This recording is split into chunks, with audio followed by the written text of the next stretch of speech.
Hello, English teachers. Welcome to Teaching English Through English. This is Module 0, which is designed to help you jumpstart the way you will use reflection to power up your English class. Are you ready to deepen your teaching practice? Are you ready to think deeply about what you do in class and why? Let's explore different types of reflection that will help English teachers like you improve your communicative teaching practice. What is reflection? Do you reflect on your teaching and on the decisions you make in your classroom? How often do you reflect? And when? What is the purpose of reflection? Reflection is an important element of teaching that connects instruction with increased learning and engagement. For English teachers, that means engaging our students in communication in English. We know we need to be reflective teachers, but have you ever wondered what the purpose of your reflection is? Have you ever been told after a lesson to reflect on it, but you weren't sure what you needed to reflect on? Let's start with your own understanding about reflection. How would you describe reflection? How would you describe deep or critical reflection? I'll give you 15 seconds to think about this and even jot down some quick thoughts.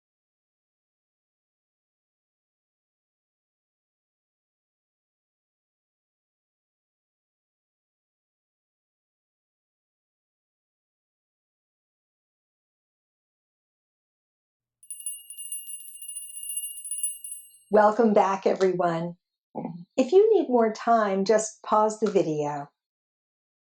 First, I'll bet that some of you said that reflection is thinking about your teaching, and you're right.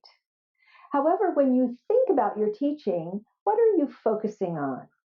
Do you have a goal in mind that you'd like your reflection to help you accomplish? Next, let's think about going deeper with our reflection. In English, we can use the words deep reflection or critical reflection to help us think below the surface about our teaching and about the classroom decisions that we make. Let's give it a try. Here's a reflection from a teacher after a lesson. I taught my class today, and it went well. I was prepared, I used the textbook, and my students had fun repeating the dialogue in small groups. I'm glad that the students had a good time in class today, and they memorized their vocabulary well. They could work independently in dialogue groups. Notice that the teacher was thinking about her class, but how can she go deeper and engage in critical reflection? Now, let's see this same teacher going deeper in reflection. However, I wonder if there is more that I could do. I really want my students to talk to each other. I mean, have a real conversation.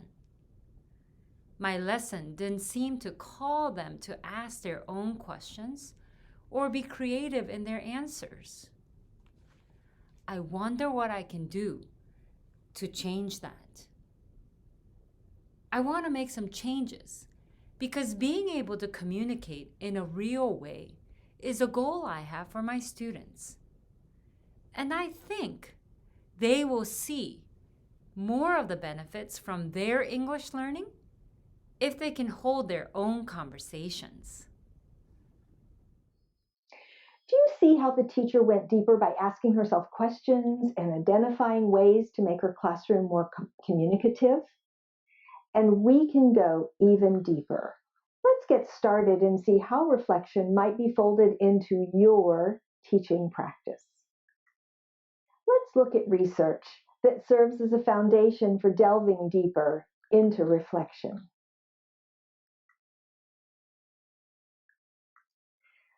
First, current research indicates that the most effective teachers take a deeply reflective approach to their work. They also have their students reflect on their learning. Have you ever had your students reflect on their learning? Second, research also has found that reflective teachers are more open to innovation and build better relationships with their colleagues and students. Third, reflective teachers show more heightened connections between theory and practice. And fourth, effective teaching is connected to levels of reflective practice. Let's examine a helpful model to guide your reflection. There's a researcher by the name of Taggart who created a model to display 3 levels or modes of reflection. I've used this with teachers in the US, and they found it very helpful. Take a look at the pyramid here with the 3 modes. I'll explain these modes one at a time, and you should begin to see the differences.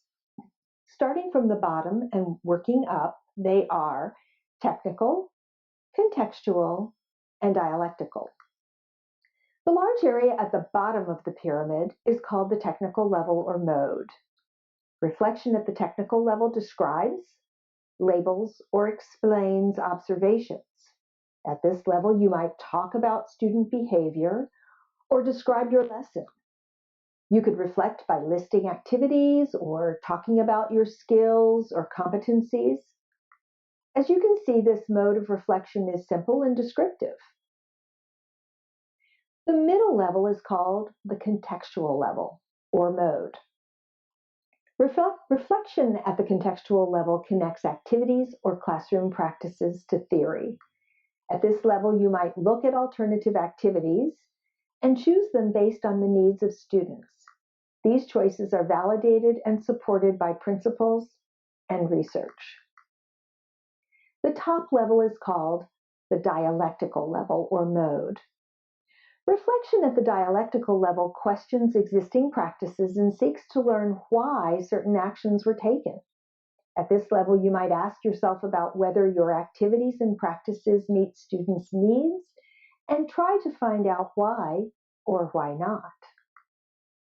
You seek change to reach better language learning results and impact student learning.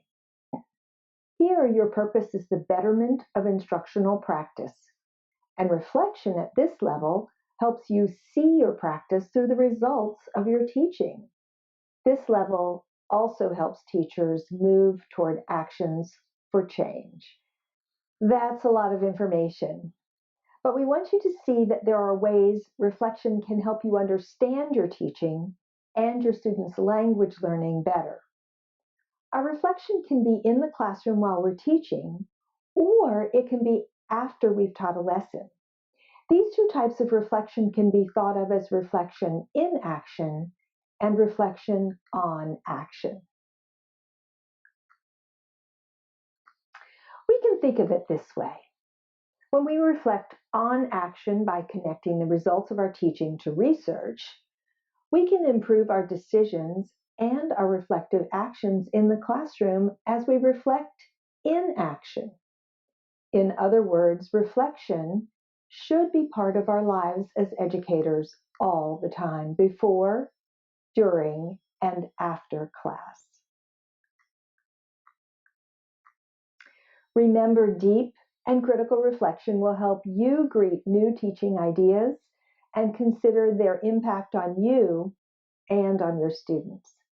Engaging in reflection is necessary for your growth and change as an English teaching professional. And most importantly, it has the potential to positively impact your students' English language learning. This is just the beginning. Through reflective practice, you can power up your English class to become a space for real, meaningful communication. As a reflective English teaching professional, you are embarking on a journey to explore the impact of new practices on yourself, your classroom environment, and on your students' learning. Thanks for watching and learning. Now let's get started on your journey toward deep reflective practice.